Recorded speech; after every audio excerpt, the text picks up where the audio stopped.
Students, आज आपण नवीन धडा युजफुल अँड हार्मफुल मायक्रोब्स उपयुक्त व उपद्रवी सूक्ष्मजीव याबद्दल पाहणार आहोत. तर आपण सर्वांना मायक्रोब्स किंवा सूक्ष्मजीव याबद्दल माहिती आहे. त्यांचे कॅरेक्टरिस्टिक्स, त्यांचे वैशिष्ट्ये हे आपल्याला माहिती आहेत. आणि how do we observe microbes, सूक्ष्मजीवांचे निरीक्षण कसे याबद्दल आपण माहिती घेतलेली आहे. तर या सूक्ष्मजीवांपैकी काही अत्यंत उपयोगी सूक्ष्मजीव आहेत, त्यांना आपण युजफुल मायक्रो ऑर्गॅनिझम्स म्हणतो. त्यातील पहिला मायक्रो ऑर्गॅनिझम आहे लॅक्टोबेसिली. हा आपण जर पाहिली ही डायग्राम, तर ह्यामध्ये आपल्याला लॅक्टोबेसिली हा मायक्रो ऑर्गॅनिझम किंवा सूक्ष्मजीव दिसतो. तर लॅक्टोबॅसिली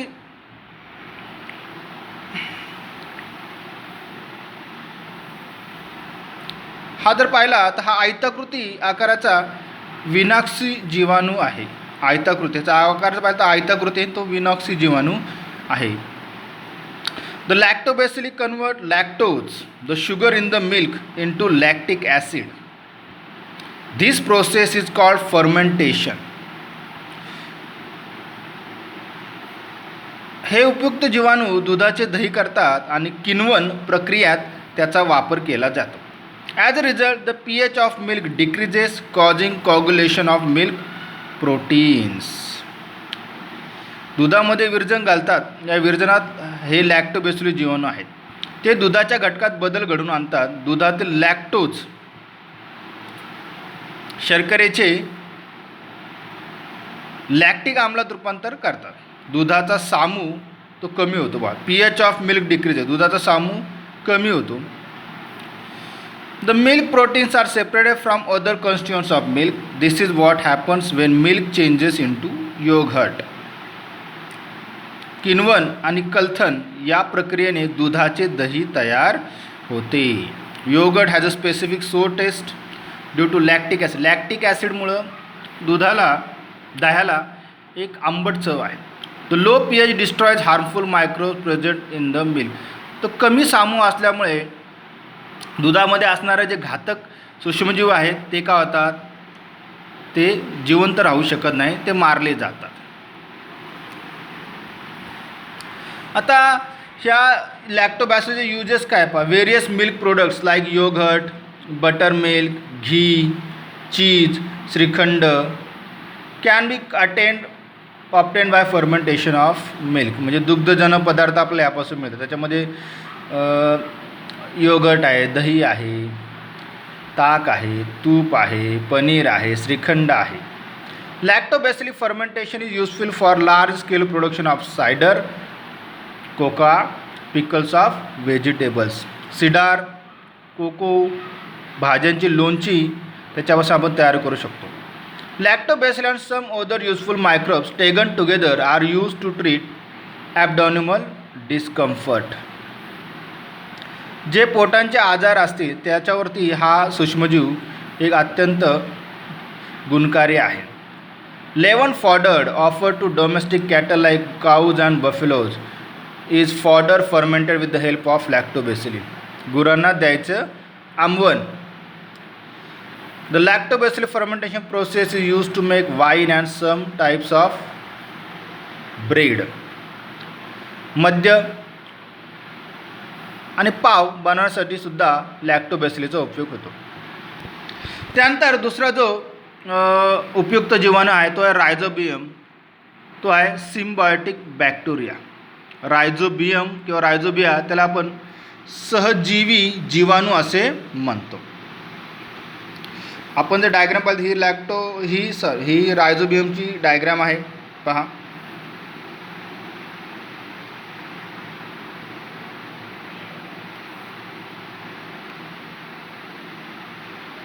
आता हा इथं वाटाणा आहे. वाटाण्यावरती आपल्याला हा जीवाणू आढळेल. तर रायझोबियम हा जीवाणू वाटाणा, त्याचप्रमाणे सोयाबीन, घेवडा व इतर कडधान्ये अशा शिंबावर्गीय वनस्पतीसोबत सहजीवनात राहतो. Rhizobia living in root nodules supply nitrites and amino acids to that plant and in exchange get energy in the form of carbohydrates from it. Such a mutually beneficial relationship is called symbiosis. Rhizobium त्या रोपट्याला हवेतील नायट्रोजनपासून नायट्राइट्स आणि amino आम्ल पुरवतात व या nitrogen स्थिरीकरणाच्या बदल्यात रोपट्यांकडून कर्बोदकाच्या रूपात ऊर्जा आणि अधिवासाकरता मुळांवरील गाठीत जागा मिळवतात. अशा प्रकारे दोघांनाही फायद्याचे ठरणाऱ्या नात्याला सहजीवन म्हणतात, symbiosis. रायझोबिया produce nitrogenous compounds from atmospheric nitrogen. However, for the process of nitrogen fixation, they need leguminous plants like beans, sweet pea, soybean, etc. as host. रायझोबिया नायट्रोजनयुक्त संयुगे तयार करत आम्ल असल्यामुळे डाळे व कडधान्ये हा प्रथिनेचा उत्कृष्ट स्रोत ठरतात. रायझोबियममुळे रासायनिक खतांचे दुष्परिणाम टाळले जातात. Beans and pulses are rich in proteins due to the nitrogenous compounds made available by rhizobium. रायझोबियममुळे डाळींमध्ये नत्रयुक्त नायट्रोजनयुक्त संयुगे आढळतात आणि त्याच्यामध्ये प्रथिनांचं प्रमाण हे खूप जास्त असतं.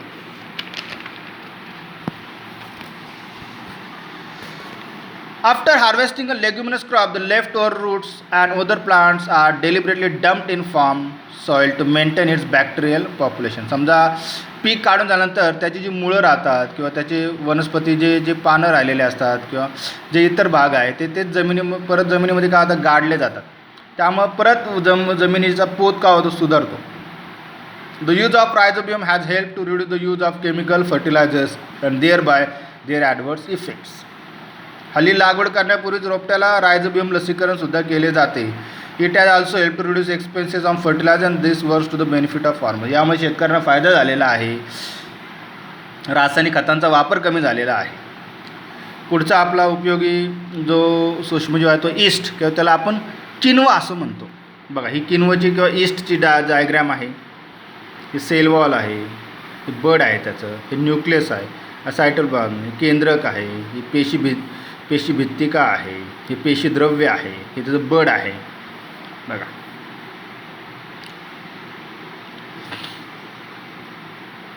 किनवा म्हणजे ईस्ट या एकपेशीय दृश्य केंद्रकी कवक आहे.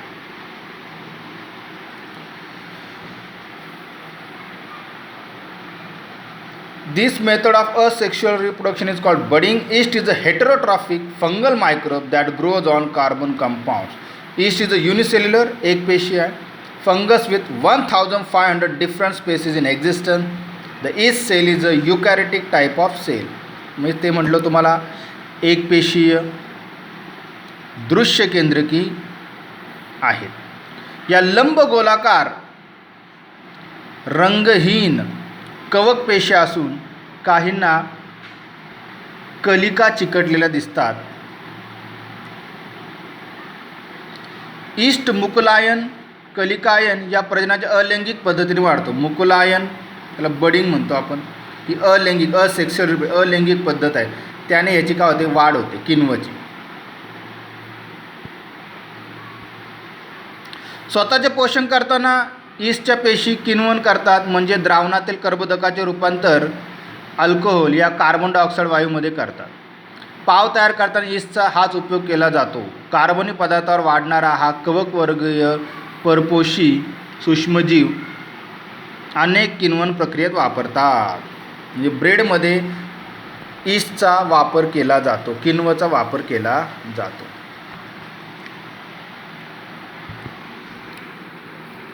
पुढे आहे अँटीबायोटिक्स किंवा त्याला आपण प्रतिजैविके असे म्हणतो. Carbon compounds obtain from some bacteria and fungi for destroying or preventing the growth of harmful micro organisms are called antibiotics. प्रतिजैविके ही सूक्ष्मजीवांचा नाश व त्यांच्या वाढीस प्रतिकार करणारी जीवाणू व कवकांपासून मिळवलेली कार्बने संयुगे असतात. प्रतिजैविकांच्या औषधोपचारामुळे अनेक रोगांवर नियंत्रण झाले आहे, जसे क्षय आणि विषमज्वर. Tuberculosis. Antibiotics mainly act against bacteria. जीवाणूविरुद्ध खास करून अँटीबायोटिक्सचा वापर होतो. Some antibiotics can destroy protozoa Some antibiotics are useful against a wide variety of bacteria. They are called broad spectrum antibiotics. काही प्रतिजैविक हे विस्तृत क्षेत्रात वापरल्या म्हणून त्यांना विस्तृत क्षेत्र प्रतिजैविक ब्रॉड स्पेक्ट्रम अँटीबायोटिक्स म्हणतात. जी प्रतिजैविके अनेक प्रकारच्या जीवाणूंविरुद्ध उपयोगी ठरतात अशांना विस्तृत क्षेत्र प्रतिजैविक असे म्हणतात. उदाहरणार्थ काय त्याचे ॲम्पिसिलिन, ॲमॉक्सिसिलिन, टेट्रासाइक्लिन इत्यादी. When the pathogen cannot be identified even though the symptoms of disease are visible, broad spectrum antibiotics are used. ठराविक आणि निश्चित रोगकारक सूक्ष्मजीवांचा नाश करण्यासाठी ही प्रतिजैविके वापरतात. Whenever pathogenic microorganism definitely known, the narrow spectrum antibiotics are used. त्याला आपण मर्यादित क्षेत्र प्रतिजैविक नॅरो स्पेक्ट्रम अँटीबायोटिक्स असे म्हणतो. म्हणजे ठराविक आणि निश्चित रोगकारक सूक्ष्मजीवांचा नाश करण्यासाठी ही प्रतिजैविक वापरतात. एक्झाम्पल काय आहे? पेनिसिलिन, जॅन्टामायसिन, एरिथ्रोमायसिन.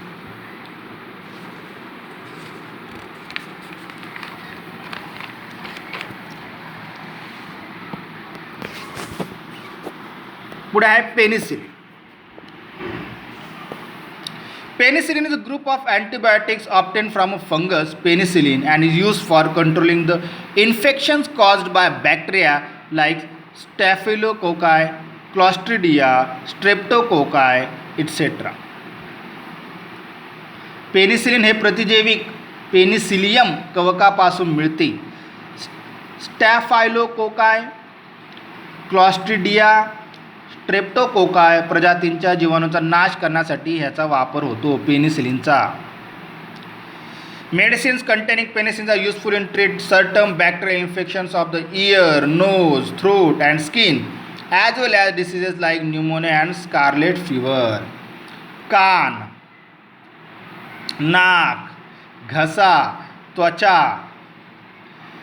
यांचे जीवाणूमुळे होणारे संसर्ग तसेच न्यूमोनिया आणि स्कारलेट फीवर अशा आजारांवर उपचार करण्यासाठी पेनिसिलिनयुक्त औषधे उपयुक्त आहेत. पुढे आहे हार्मफुल मायक्रो ऑर्गॅनिझम्स किंवा घातक सूक्ष्मद्रव्य. त्यातला पहिला आहे घातक उपद्रवी सूक्ष्मजीव. आपण पहिला त्यातला आहे फंगी. त्याला आपण कवक असे म्हणतो फंगीला. त्याची diagram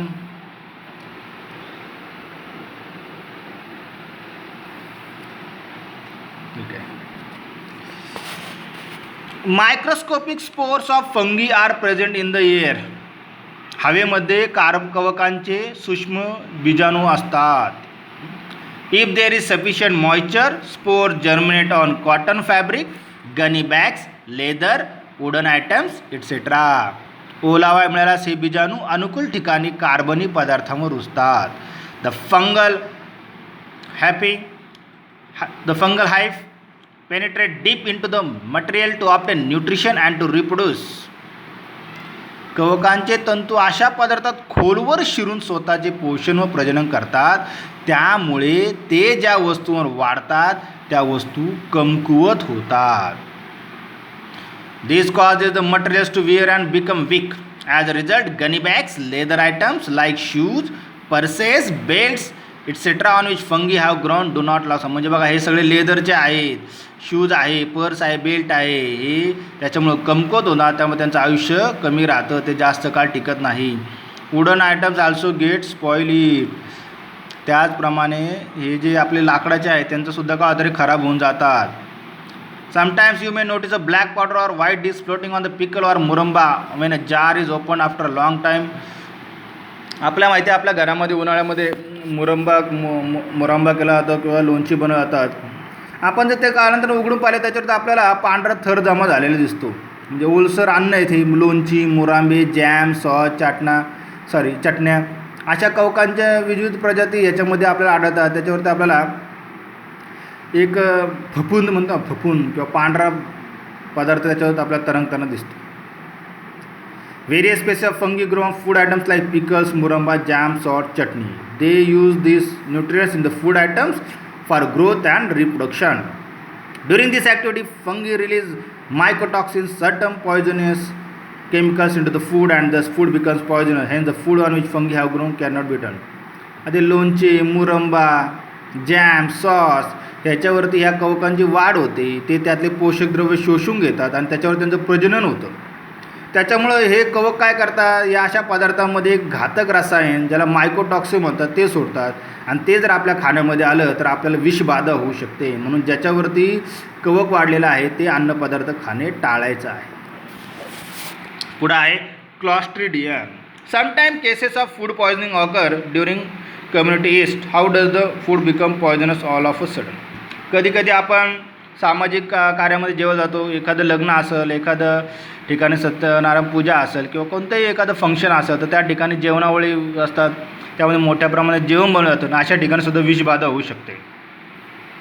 the bacteria which spoil cooked food are clostridium. Out of about 100 different species of this bacterium, some are free living in the soil whereas some live in the alimentary canal of humans and other animals. पहा, समारंभातील जेवणावळीमध्ये विषबाधा करणारे आणि शिजवलेले अन्न खराब करणारे Clostridium या प्रजातीचे जीवाणू असतात. हे दंडाकृती जीवाणू प्रतिकूल परिस्थितीत बीजाणू तयार करतात. ते विनाक्षी परिस्थितीत वाढतात. ते मुक्त स्वरूपात असतात किंवा मानवाच्या आणि इतर प्राण्यांच्या अन्नमार्ग असतात. Alimentary canal of human or other animal. बघा, क्लॉस्ट्रिडियम दंडगोलाकृती आहे तो. इतर रोगकारक सूक्ष्मजीव कोणते आहेत? व्हायरसेस, बॅक्टेरिया, जीवाणू, व्हायरसेस, विषाणू, प्रोटोझोआ ला आदिजीव म्हणतो. फंगी, कवक are also responsible different disease that affect human. हे सुद्धा मानवाला होणाऱ्या इतर रोगांसाठी काय आहेत, हे कारणीभूत आहेत. आपण आता काही spread and prevention of disease पाहू. पहिला एड्स. कोणत्या विषाणूमुळे होतो तो व्हायरस आहे, म्हणजे विषाणू आहे. तो कसा होतो? Through blood and semen of infected person and milk of mother suffering from AIDS. AIDS झालेल्या व्यक्तीच्या शरीरातील रक्त, वीर्य आणि एड्सग्रस्त आईचे दूध लहान बाळाला दिल्यामुळे हा आजार होतो. याला काय प्रिव्हेंशन आहे किंवा प्रतिबंध आहे? Safe sexual contact, avoid reuse of needles and injection. रक्तपराधन काळजीपूर्वक करणे, इंजेक्शन व सुया पुन्हा पुन्हा न वापरणे, सुरक्षित लैंगिक संबंध. पुढे हेपॅटायटिस, त्याला आपण कावीळ म्हणतो. हा पण एक विषाणू आहे. कसा होतो? कंटॅमिनेटेड वॉटर अँड फूड, दूषित पाणी आणि अन्न. त्याला आपण कसा प्रतिबंध करू शकतो? Clean and filtered water, proper storage of food, निर्जंतुक प्यायचे पाणी, आरोग्यपूर्ण अन्न व पाण्याची सुरक्षितता. पुढे आहे इन्फ्लुएंझा. तो कशामुळे होतो? हा पण व्हायरस आहे, विषाणू आहे. रोग्याशी संपर्क आल्यामुळं, कॉन्टॅक्ट विथ इन्फेक्टेड पर्सन. काय प्रतिबंध आहे? Personal hygiene and avoiding contact with infected person. रोग्याशी संपर्क टाळणे व स्वच्छता. पुढे आहे मिजल्स अँड चिकनपॉक्स. मिजल्स म्हणजे गोवर, चिकनपॉक्स म्हणजे कांजिण्या. कशामुळे होतो? हा विषाणू आहे. रोग्याशी संपर्क आल्यामुळे. त्याला आपण काय करू शकतो? प्रिव्हेन्शन कसं करू शकतो?